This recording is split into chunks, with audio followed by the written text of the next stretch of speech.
Hi, my name is Liana Gesundheit, and this is Harold Acuna, and we are presenting our final for BUL 3130. So the first part is, what is your favorite business firm in the Central Florida area and why?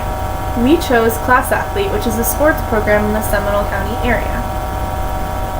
Class Athlete provides affordable recreation for school-aged children in Seminole County, and it's continuing to expand into different mediums. We're currently doing a summer camp, and they're starting like a week or so. They're starting after school daycares for kids after school to come and do homework, and then after you do your homework, you're able to play sports or anything you would want to do.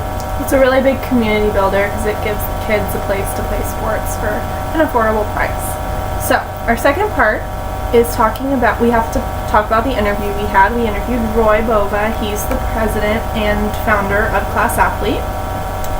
So the first thing is the choice of business entity. So from the legal perspective, Class Athlete is an incorporation, so it's a corporation. And some of the reasons why they might have picked that he gave us, so as a corporation, they're liable for their own debts. They don't have anyone to fall on. They have to pay for it themselves. They pay their taxes on their earnings, which is a big thing. And he is able to sell shares of his company to other people. So as it expands and he wants to make more money, he's able to sell shares that he owns to people to finance that.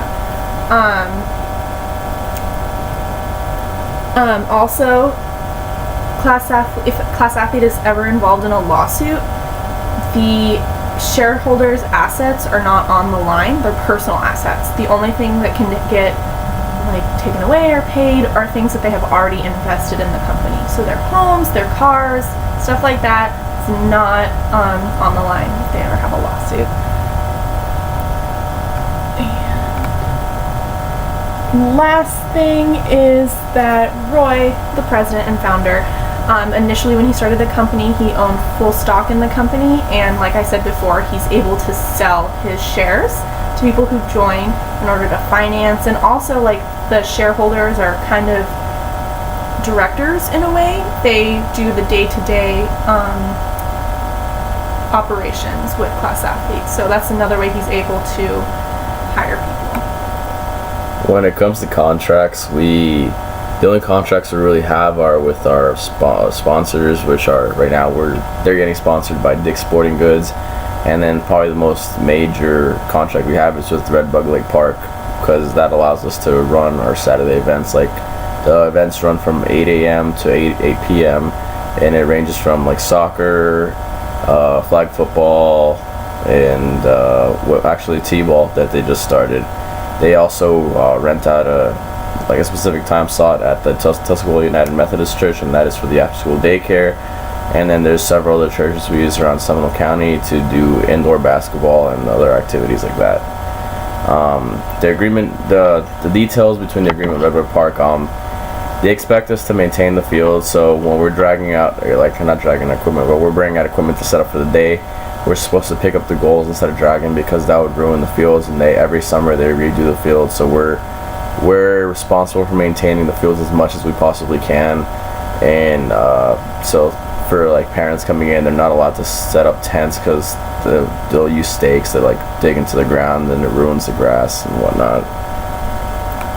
And when it comes to intellectual property, the one that I know of would be basically just be the logo, and from that logo they made a bunch of bumper stickers. So if you're driving around, I'm sure if you live in Central Florida, you've driven around and you've seen the Class Athlete logo, and they sometimes is different because there'll be a basketball on it instead, or sometimes it'll be a football, or sometimes it'll be a soccer ball. So you'll see, if you keep an eye out for it, you'll be able to see it driving around. It's they have it everywhere.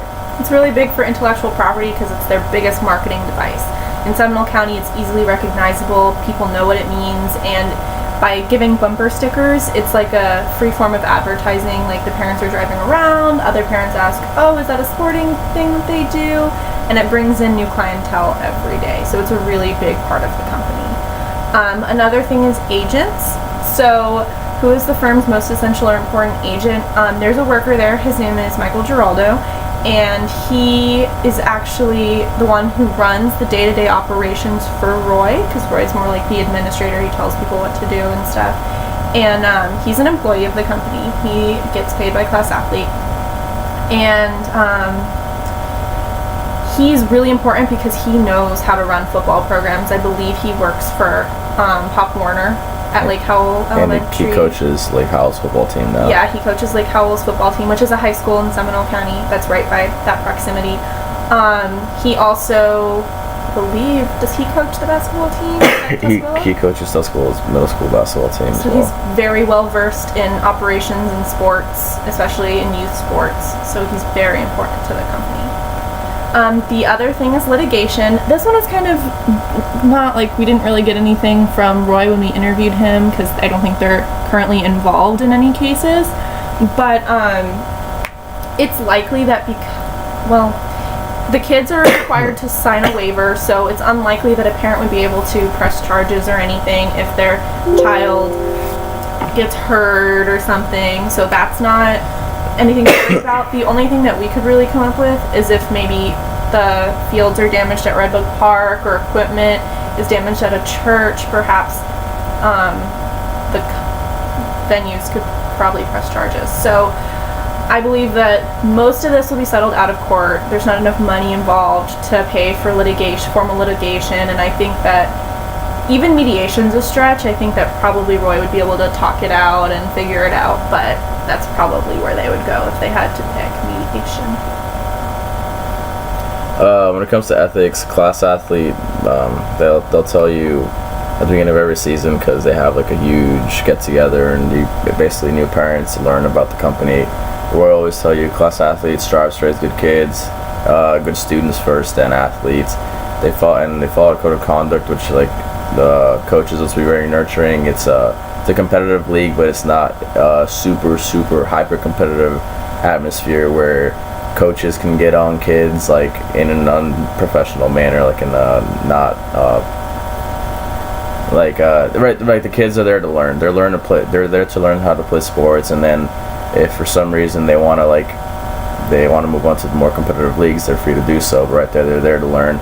They do offer competitive side of soccer for kids that have been there longer and are more advanced, more skilled, but it's a family atmosphere, and you're not going to go there and have coaches screaming at your kids, or parents are not, we don't condone them yelling at refs. Like it's not going to like a professional event and you're able to say whatever you want. It's a family atmosphere. So that's all we have for that. We're going to attach a picture of the website that shows the logo and some of the sponsors, some of the legal aspects. But thank you so much for an awesome semester.